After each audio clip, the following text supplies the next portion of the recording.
Bienvenue dans cette nouvelle analyse. Aujourd'hui, on se penche sur une question assez vertigineuse sur l'intelligence artificielle en sciences. Oui, tout à fait. C'est une question fondamentale. Imaginez un peu le tableau.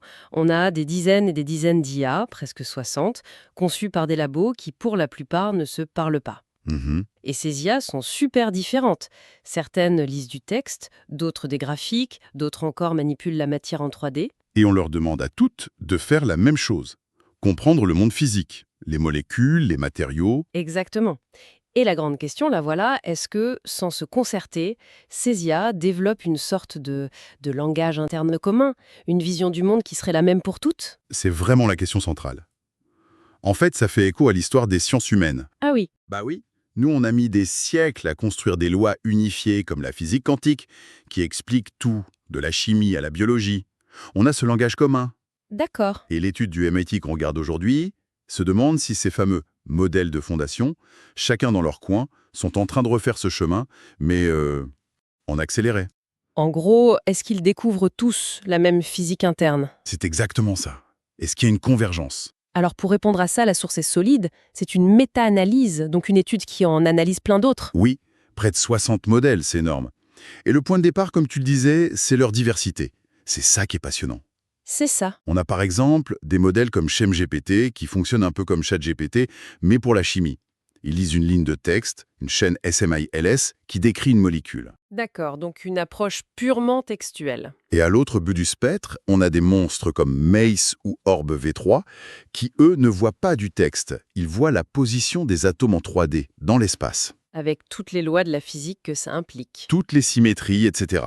Et l'objectif de l'étude, c'est de trouver un moyen de comparer ces cerveaux si différents pour voir s'ils se ressemblent à l'intérieur. C'est ce qu'ils appellent l'alignement représentationnel. Exactement. Bon, a priori, on s'attendrait à un chaos total.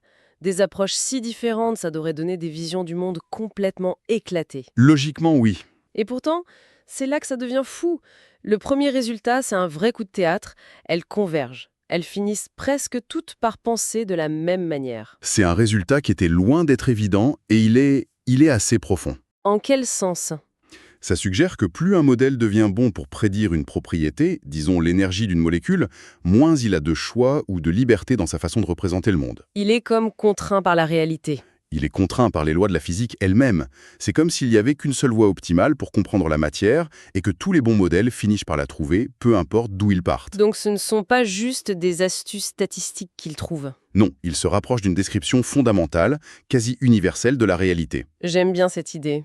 C'est un peu comme si on demandait à plein de gens d'apprendre une langue étrangère avec des méthodes totalement différentes. Oui, c'est une très bonne analogie. Comment on mesure ça?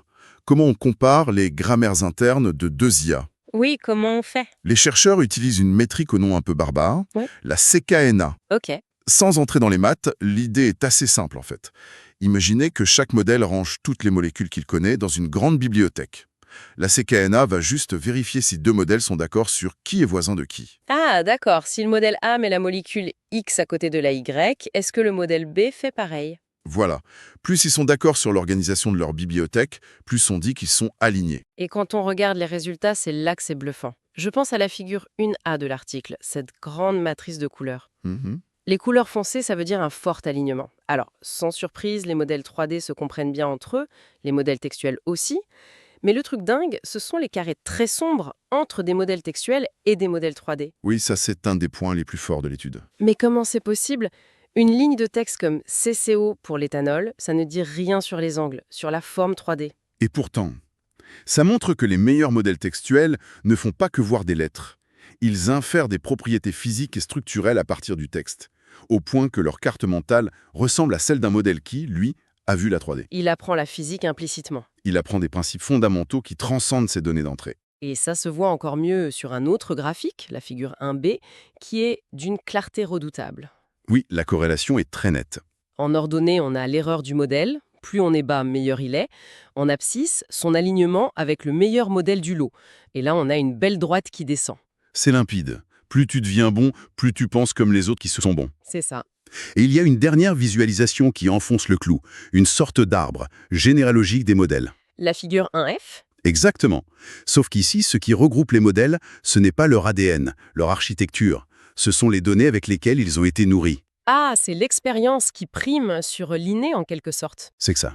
Un modèle d'un certain type entraîné sur des matériaux sera plus proche d'un modèle complètement différent, entraîné sur les mêmes matériaux, que de son propre jumeau entraîné sur des molécules.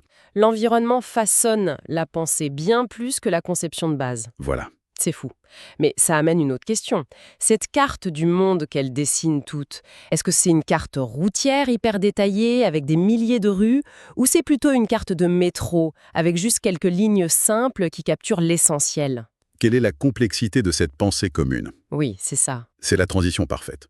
Pour ça, l'étude mesure ce qu'on appelle la dimensionnalité intrinsèque. D'accord. L'idée, c'est de trouver le nombre minimum de curseurs, de variables, dont un modèle a besoin pour décrire toutes les variations qu'il a apprises. Si l'on faut peu, c'est que le modèle a trouvé une structure simple et élégante. Exactement. C'est le signe qu'il a trouvé la carte de métro. Alors là, franchement, je m'attendrais à des résultats complètement différents selon les modèles. Un petit modèle textuel devrait avoir une vision simple, avec peu de curseurs. Et un gros modèle 3D, une vision très complexe. Oui, c'est ce qu'on observe. Eh bien non. Et c'est le deuxième résultat très surprenant. Pour un même jeu de données, par exemple la base de données de molécules QM9, la dimensionnalité intrinsèque est quasiment la même pour tous les modèles. Qu'ils soient textuels, graphiques ou 3D. Qu'importe leur architecture. C'est comme s'ils découvraient tous, chacun de leur côté, qu'il suffit d'environ 5 à 7 règles ou variables fondamentales pour décrire tout cet univers de petites molécules. Attends, ça veut dire qu'un modèle textuel hyper simple et un modèle 3D qui a coûté une fortune en calcul finissent par résumer la réalité avec le même nombre de concepts? Précisément, ça suggère qu'ils ne font pas que copier les données, ils découvrent une structure universelle, une sorte de code source de la matière qui est en fait assez simple. Ils trouvent tous la même carte de métro? C'est l'idée. D'accord. C'est saisissant, hein.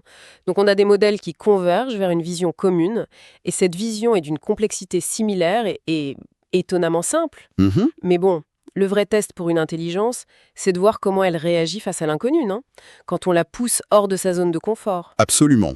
C'est là qu'on sépare les vrais modèles de fondation des simples imitateurs. Et c'est ce que les chercheurs ont fait. Oui, c'est le test ultime. Ils ont pris les modèles et leur ont montré deux choses. D'abord, des données internes à la distribution, donc des matériaux qu'ils connaissent bien, de la base OMAD24. Le terrain connu. Et ensuite, ils leur ont balancé des données externes à la distribution.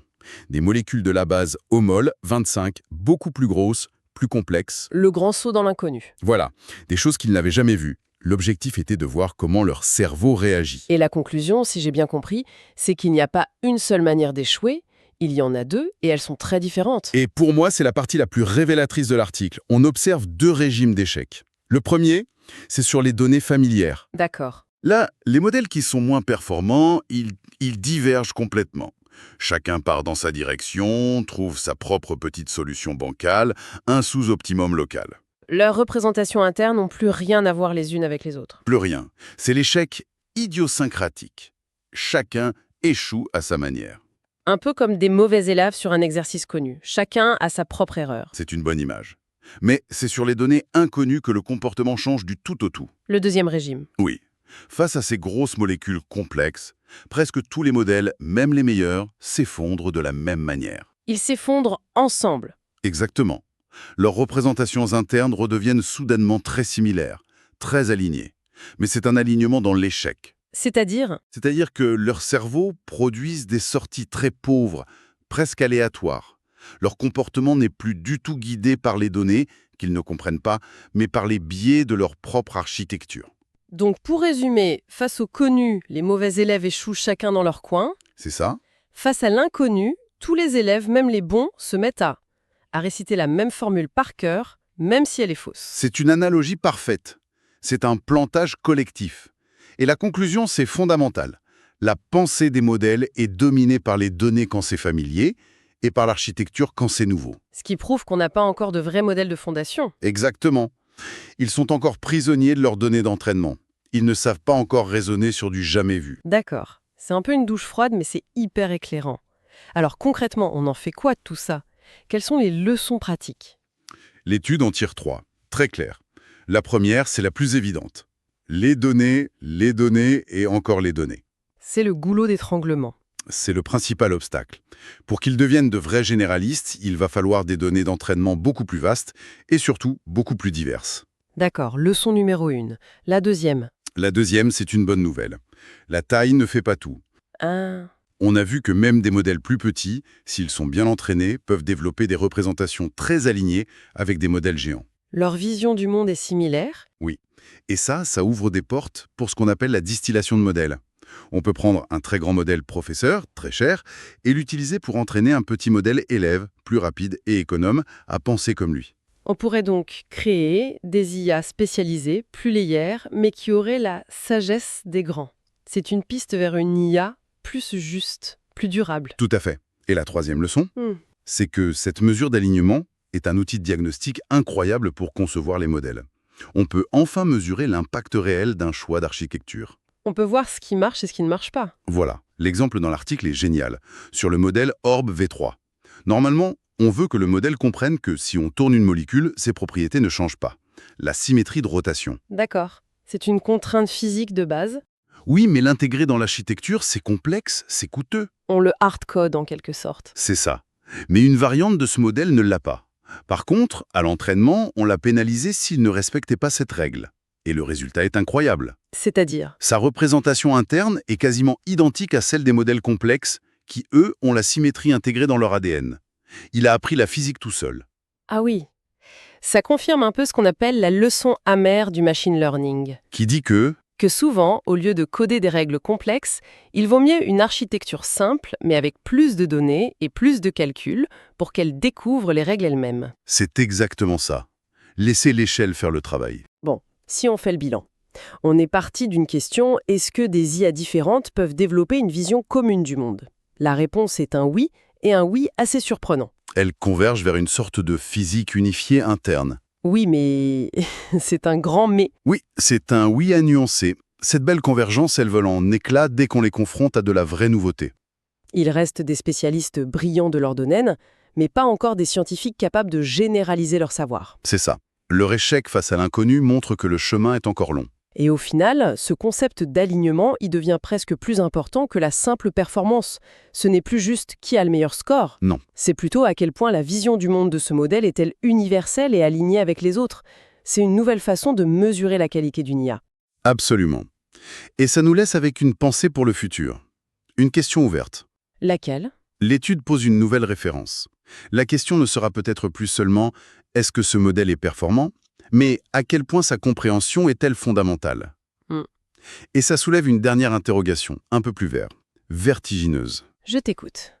Si on peut mesurer objectivement cette convergence des idées des IA, est-ce qu'on pourrait un jour utiliser cette mesure pour suivre en temps réel les progrès de l'IA vers une compréhension scientifique unifiée?